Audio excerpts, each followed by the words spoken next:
2023年的8月底，美国商务部长雷蒙多访问中国。到了8月29号，华为在没有事先通知的情况下，宣布了他们最新的 M63 款手机。这个手机一出来，就有很多的人去抢购。Oh my god！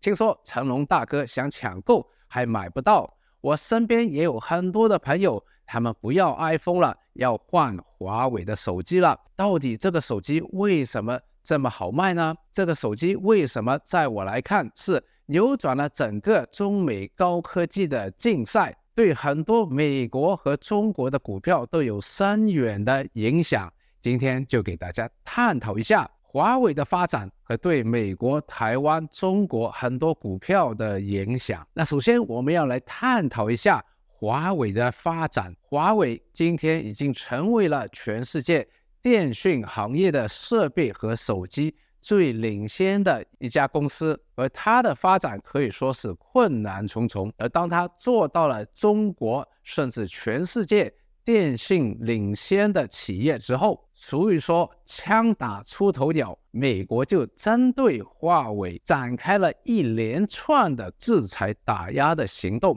有一些行为甚至在我看来是双重标准，没有充分的理由，但是打击可以说是很强的。首先我们看一下，早在2014年的8月马航空难的时候，当中就有许多的中国乘客罹难，其中包括了60多位在晶片业里面的专家，这些专家大多数来自华为。到底这是一个意外，还是背后有另外的势力在策划？我们没有证据，只能留待大家自己去判断。到了2018年的12月，加拿大扣留了孟晚舟，他当时是华为的 CFO， 今天是华为的 CEO， 而这一个扣留就扣留了接近3年，最终是没有罪。在2022年的12月，美国也正式的撤销了对孟晚舟所有的刑事起诉。在美国这一个所有东西都讲证据、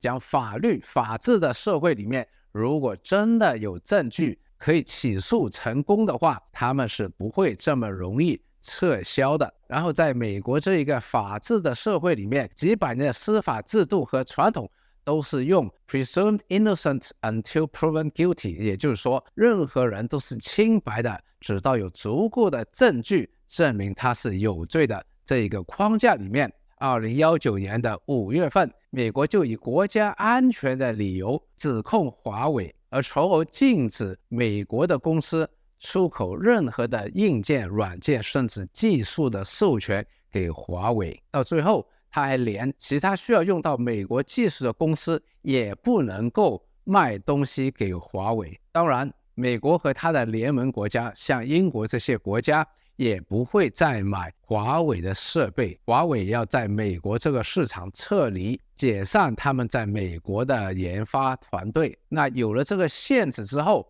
华为的手机不能够用美国的晶片，也不能够用美国的安卓软件，所以他被迫的退出手机市场。当然，除了对华为的制裁，美国还对整个中国的科技企业发起了制裁，包括限制晶片的设计和制作的器材卖给中国的企业。很多半导体的专家预测，中国起码要10几20年才能够突破这个技术的封杀，但是华为用了短短的4年就突破了美国的制裁和封杀。最新推出的3款华为手机100%中国的科技和生产，包括芯片是用了7纳米的中芯国际生产的晶片，包括操作系统是用了华为自己开发的鸿蒙系统，完全的避开了美国的制裁，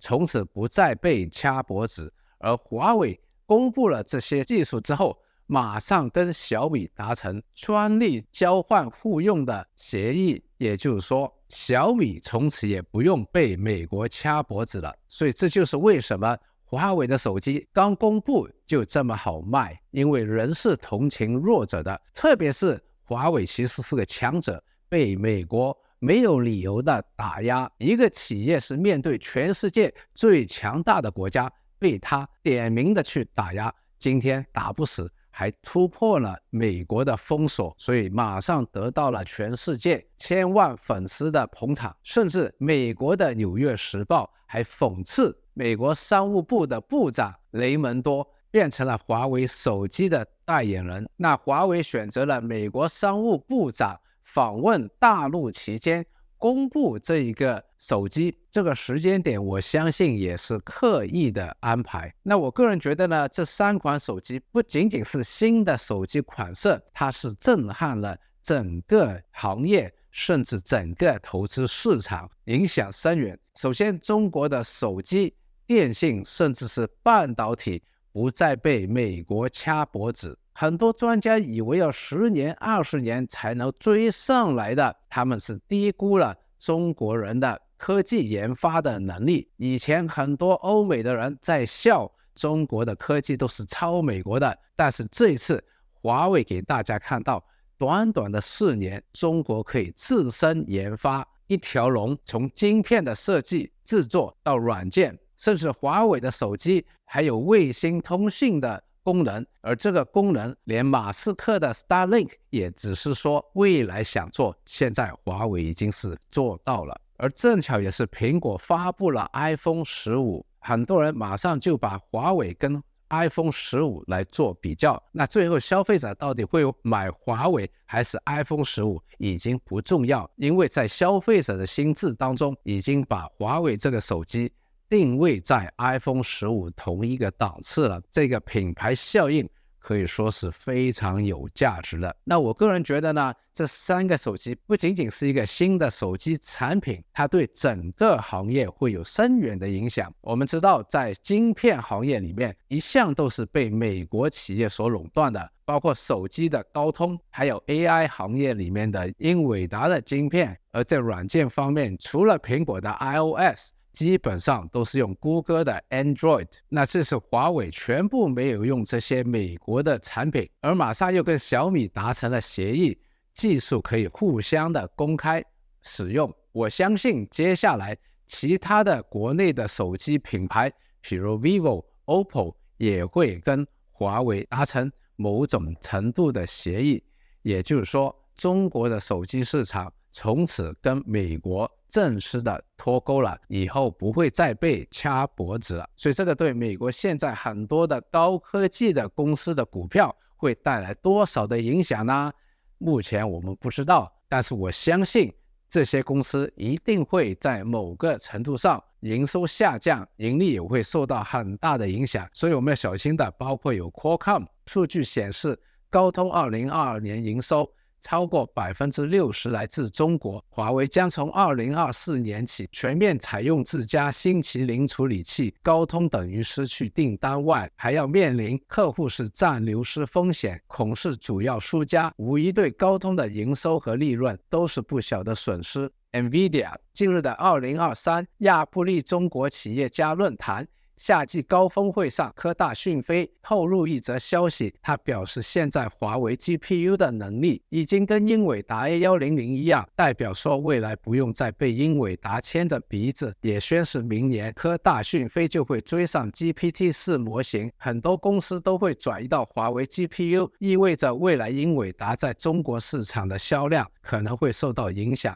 Google因为华为已经拥有自家研发 HMS 鸿蒙系统，并且有不同的华为 App， 如 Petal Search 搜寻引擎、Petal Maps 地图应用、华为 Docs 文书处理等等，去取代安卓系统以及 Google 的其他应用。当然还有苹果。现在华为 Mate 60系列的出品将对中国高阶手机市场带来新一波冲击。华为终端营运长何刚曾在3月春季发表会上透露了一个细节，在中国5000元以上手机市场中，每当华为发布新机，苹果的市占率都会下跌。现在更有消息传中国大陆也要求中央政府的公务员以国家安全的理由不能够再用苹果的手机。那这个事情会不会继续蔓延到其他的省政府，甚至到最后是所有的国营企业的员工呢？这可能会对苹果带来很大的一个影响，因为中国市场占了苹果的销售量很大的一个份额。当然，这个影响不仅仅是影响了美国的企业，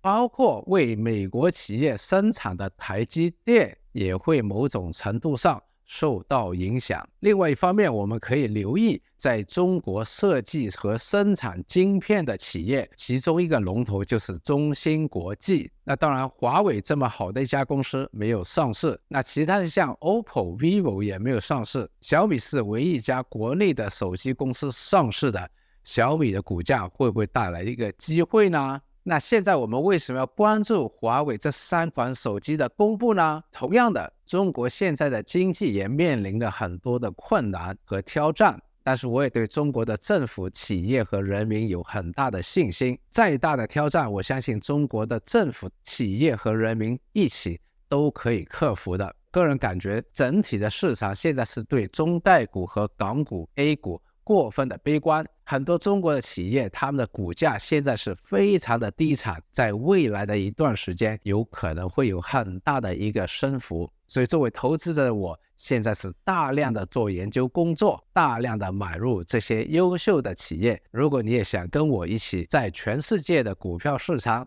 寻找机会的话，那大家可以在下面的资讯栏找到连接，了解更多。那看到现在，你给自己一个赞，也给我们一个赞，记得把今天的视频分享出去。那我们下次再见。